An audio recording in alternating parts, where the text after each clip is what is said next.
This is crazy. We got a report coming out of HoopsWire stating the Spurs are one of the teams linked to a Kevin Durant trade, and with Shams Charania recently saying the Suns are looking to explore opportunities to trade Durant this offseason. This gives the Spurs a very interesting opportunity to add a superstar to a team that is looking to compete for a championship as soon as next season. We have to dive into the exact report, what it said, what Shams says about Kevin Durant before, and if this even makes sense. We got a bunch of stuff coming up on this episode of Spurs Digest. But guys, as always, just want to remind you guys, we got Spurs content all season long, all off season long, all the latest news, rumors, reports. And if you're not subscribed, it's completely free down below. If you want to stay up to date on all the latest things Spurs, this is your home for it. Let's dive straight into this video. Now, the big report comes out of HoopsWire, and you can see here, tweeted by NBA Central, the Lakers, Mavericks, Spurs, and Heat are expected to pursue Kevin Durant in the offseason per Amico Hoops. Now, I went and found the original article, and I will link that down below for you guys so you can go have a read through it yourself. But basically, it said this: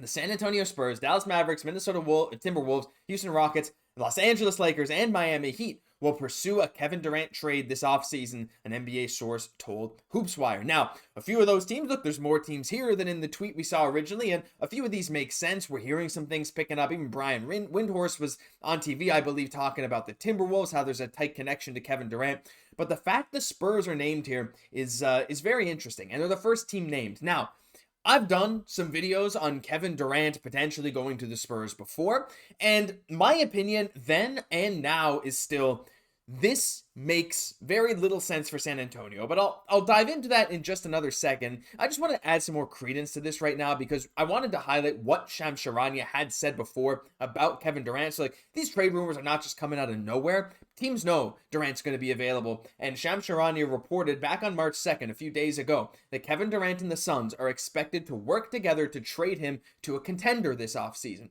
And the Spurs, I mean, hey, after adding De'Aaron Fox, likely getting Wemby back for the start of next year, let's hope that seems to be the plan, and having some guys like Vassell having a great game recently, a lot of young guys, Stephon Castle, our guy, is turning into a star before our eyes. The Spurs could very well be right up there for playoff contention, if not even more, come next season, and adding a guy like Kevin Durant would add a lot to this team. But the price to get him, to me, and I think to a lot of you, I want to hear your thoughts down below. You've probably already left him. You probably left him as soon as I mentioned Kevin Durant again, and that's fair enough. But right now, like, I just don't see how it could ever be worth it. And I want to dive into what some people were saying the Spurs would have to pay for him. Here's one here from Fox Sports. San Antonio could send Devin Vassell, Keldon Johnson, Blake Wesley, and 2 future unprotected first rounders and 2 second rounders to Phoenix for Durant. Look, the Suns get some starters with upward trajectory. Former first rounder Wesley has some draft capital, whatever. Spurs still have Stephon Castle. I don't know if I'd call Julian Champagnie emerging. I mean, I suppose he is, but I think we kind of know what he is. I don't think he's really going to get much better. Hey, he can shoot some threes a lot of the time, and that's fine. And they got Jeremy Sochan. Look, okay, this is the kind of thing, this is the kind of trade we were talking about in terms of De'Aaron Fox, right? But that was also when we knew he would extend with us, and we paid less for him, right? The problem with Kevin Durant is that he's on a 1-year contract right now. He's making what, $54 million next season? If he's traded this offseason, you're getting 1 year of Durant for Vassell, Johnson, Wesley, and some picks. Like, I don't know. To me, that makes no sense. Like, if we take a look here at the Spurs depth chart this season, if you slotted Kevin Durant in right now, even with all of these guys still there, and you assume that Wemby's back there at the 5, yeah, that's an incredible starting lineup. But the problem is, first of all, the future's a little uncertain. Right now, Chris Paul, we don't know if he's going to retire, if he's going to come back. I don't really know. I'm sort of preparing myself for the fact that it's going to be a Fox Castle backcourt with maybe Devin Vassell at the 3. And you have to imagine that in a Kevin Durant trade, Devin Vassell would be one of these guys that's shipped out, right?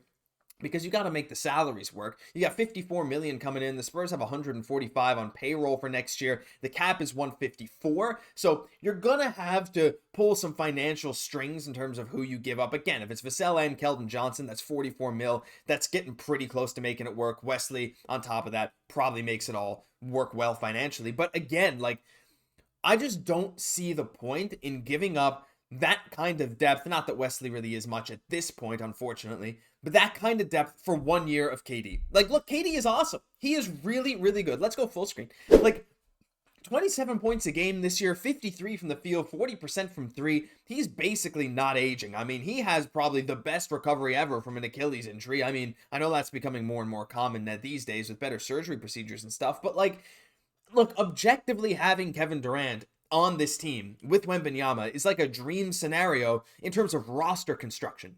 In terms of long-term future, I just don't see it. Like, to me, that's the kind of trade you do if you're a GM that's desperate to win now, desperate to win a championship, or like your team is already bought in, you're already all in, and you're like a piece away from jumping from playoff team to championship, top tier championship contender.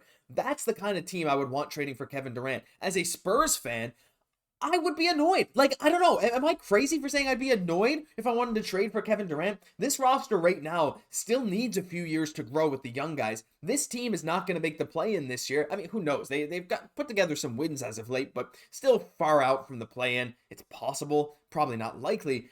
Like, I don't know, trading away two of your best depth pieces. I mean, look, Devin Vassell and Keldon Johnson are both capable of putting up 20 any given night. Keldon Johnson's had an amazing stretch of games coming off the bench recently. Very efficient, putting up like a very efficient 12 a game over his last, I think since the new year, like in 2025, Keldon's been great.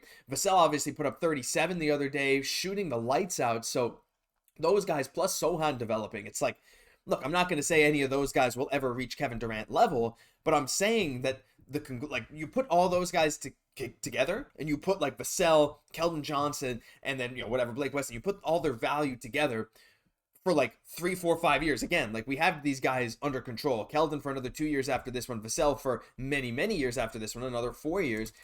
To me, it's like, I don't know. Trading that for 1 year at a championship run, oh yeah, maybe Durant resigns, right? Like, he has some links to Texas, of course, but I don't know. Like, to me, this is just one of those things that I don't want to see. I like the idea that teams are putting the Spurs in here, and these reports are saying that the Spurs would likely like to make a move for Durant, but if you're guaranteed just 1 year of him, like, this is the kind of trade I don't want the Spurs to do for a few years from now, right? Again, you're going to have Fox. He's going to get his surgery. He's going to do whatever, but there's no rush. Like, getting Fox, you knew you were getting him longer term. That's why you do that kind of trade, right? It wasn't a rush to win this year. And of course, we had the horrible situation with Wemby, whatever.